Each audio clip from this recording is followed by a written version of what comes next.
Archbishop of Canterbury, Justin Welby, has affirmed the validity of a 1998 declaration that gay sex is a sin in a bid to appease conservative bishops primarily from Africa and Latin America. At the same time, however, Welby said he wouldn't punish churches that conduct same-sex marriages. Let's speak to the Bishop of Durham, Paul Butler, who joins us now with his thoughts on the Archbishop's comments. Good morning to you. Good morning, Asma. Is this something that you agree with? Yes, the Archbishop's statement yesterday came at the beginning of our conversation on what are called the calls. It was the call on human dignity.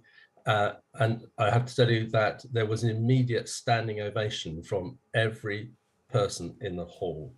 All the bishops, whatever their views, stood and applauded him for ages because it was such a clear, well thought out thing that actually helped us all move forward together.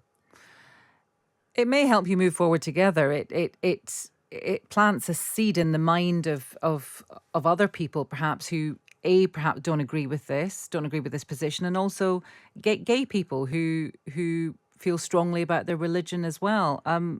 What are your thoughts on how this affirmation might affect them?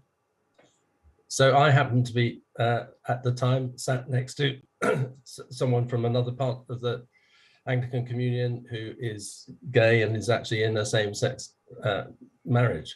And she was very clear with me that she felt very affirmed by what the Archbishop had just said.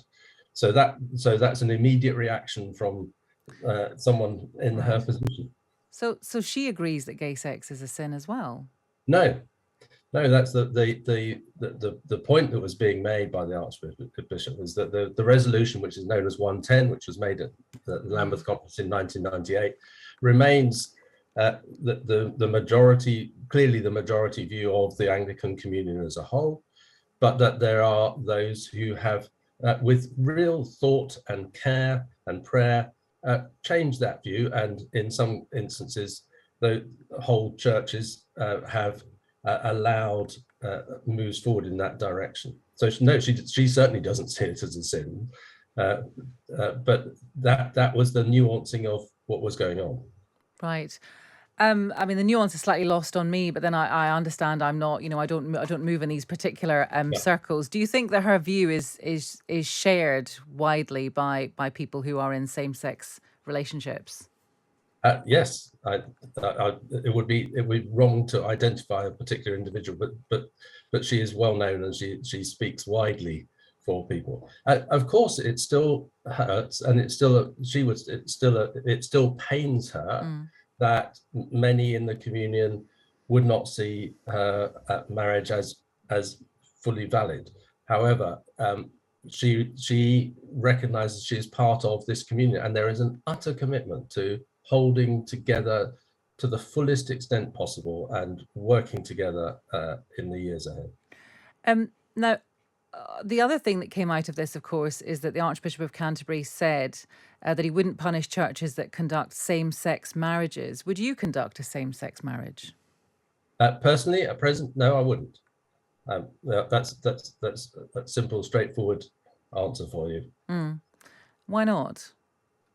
Because at present, my own continued view is that marriage should be between a man and a woman. I'm fully taking part in the Living in Love and Faith process that the Church of England is involved in which we're seeking to explore together what the way forward for us holding together in the same way that the communion is seeking to hold together.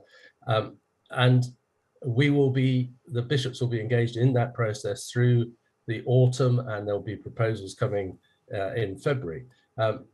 And I think one of the things that will be always important is that people's consciences will be held to. So even if there were to be a change, and I think that's far from certain, if there were to be a change, then those who held what would be regarded as a traditional orthodox view would not be forced. No one's going to be forced into conducting same-sex marriages if they don't believe they should. Okay. You said earlier that you feel that that people within the church who happen to be in same-sex relationships won't necessarily have a problem with this, but I mean, there are several people on record who say that they do. Jane Ozan, she's a campaigner for LGBT plus equality within the church. She said, "I feel deeply angry and frustrated that yet again priority is being given to saving a man-made institution over protecting LGBTQ plus people's lives. Let us be clear that Lambeth 1.10 or 1.10 encourages conversion therapy and negates the God-given love between two individuals. It's a stick with which many of us have been beaten and will continue to suffer under around the world." It doesn't sound like she's on side. No, not everyone will be happy. I fully accept that. Equally, not everyone who holds an orthodox view of marriage will be entirely happy, because they would have wanted the Archbishop to say, actually, we're going to remove people from the communion over this. I think I'd like to note actually his comment about not removing people or not punishing people. Actually, that doesn't only apply to those provinces that have decided to move ahead on same-sex marriage and same-sex blessings. It's well known that Nigeria and Uganda and Rwanda are not here because of this issue, and there are some who think he should be punishing them for that decision. What he said yesterday would equally apply to them, because actually in an earlier thing on reconciliation in the afternoon, we committed ourselves as a whole to seek to find ways of restoring fully the relationships with those three countries. So it works in both directions, what the Archbishop said, not simply one. Right. Okay. Well, thank you for talking to us this morning. That's the Bishop of Durham, Paul Butler. So interesting that, because historically, churches have dogmas, and either it's right or it's wrong. And if it's wrong, they shouldn't do it. And if it's right, he should do gay-sex marriages himself as a bishop. And it just feels like they're trying to appeal to everyone at some point, does it not? Yes.